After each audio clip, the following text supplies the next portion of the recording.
ಮದುವೆಯಾಗುವ ಭರವಸೆ ನೀಡಿದ ಆರೋಪಿ ನಿರಂತರ ಅತ್ಯಾಚಾರವೆಸಗಿದ ಪ್ರಕರಣದಲ್ಲಿ ಗದಗ ಪ್ರಧಾನ ಜಿಲ್ಲಾ ಮತ್ತು ಸತ್ರ ನ್ಯಾಯಾಲಯವು 10 ವರ್ಷಗಳ ಕಠಿಣ ಶಿಕ್ಷೆ ಹಾಗೂ 13,000 ದಂಡವನ್ನು ವಿಧಿಸಿರುವುದು.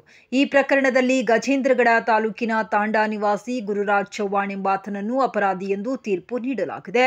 ಪ್ರಧಾನ ಜಿಲ್ಲಾ ಮತ್ತು ಸತ್ರ ನ್ಯಾಯಾಧೀಶ ಬಸವರಾಜ್ ಅವರ ಅಧ್ಯಕ್ಷತೆಯಲ್ಲಿ ನಡೆದ ವಿಚಾರಣೆಯಲ್ಲಿ ಈ ತೀರ್ಪು ಹೊರಬಿದ್ದಿದೆ.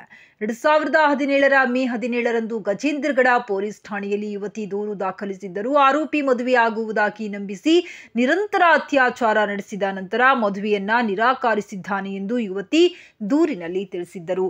ಆದೇಶಿತ ತನಿಖೆಯ ಬಳಿಕ ಅಂದಿನ ಸಿಪಿಐ ಕೆಸಿ ಪ್ರಕಾಶ್ ಈ ಪ್ರಕರಣವನ್ನ ಉಸ್ತುವಾರಿಯಾಗಿದ್ದರು. ಅವರು ಸಂಪೂರ್ಣ ತನಿಖೆ ನಡೆಸಿ ನ್ಯಾಯಾಲಯಕ್ಕೆ ದೋಷಾರೋಪಣಾ ಪಟ್ಟಿ ಸಲ್ಲಿಸಿದ್ದರು. ಸುದೀರ್ಘ ವಿಚಾರಣೆ ನಡೆಸಿದ ನ್ಯಾಯಾಲಯ ಗುರುರಾಜ್ ಚವ್ಹಾಣ್ಗೆ 10 ವರ್ಷಗಳ ಕಠಿಣ ಕಾರಾಗೃಹದ ಶಿಕ್ಷೆ ಹಾಗೂ 13,000 ದಂಡ ವಿಧಿಸಿ ತೀರ್ಪು ನೀಡಿದೆ. ಈ ಪ್ರಕರಣದಲ್ಲಿ ಸರ್ಕಾರಿ ಅಭಿಯೋಜಕರಾದ ಸವಿತಾ ಶಿಗ್ಲಿ ವಾದ ಮಂಡಿಸಿದ್ದರು.